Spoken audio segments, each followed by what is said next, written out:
Welcome. In this video, we'll guide you through the steps to view shared media in a group on Telegram web using your PC. Whether you're looking for photos, videos, or documents, this quick tutorial will show you how to access them effortlessly. Let's get started.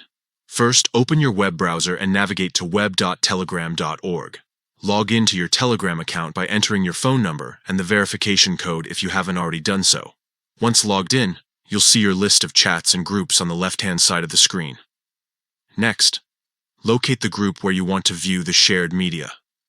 You can scroll through your chat list or use the search bar at the top to find it quickly. Once you've found the group, click on it to open the conversation.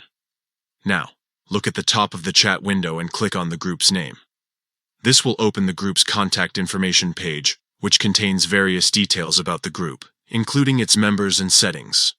On this page, find and click on the Media section. This is where all the shared media files are stored. You'll be able to browse through photos, videos, and other files that have been shared in the group. Everything is neatly organized for easy access. And that's it. You've successfully learned how to view all shared media in a Telegram web group on your PC. This feature is incredibly useful for revisiting important files or reliving memorable moments shared within your group. If you found this guide helpful, be sure to share it with others who might benefit from these tips. Thank you for watching.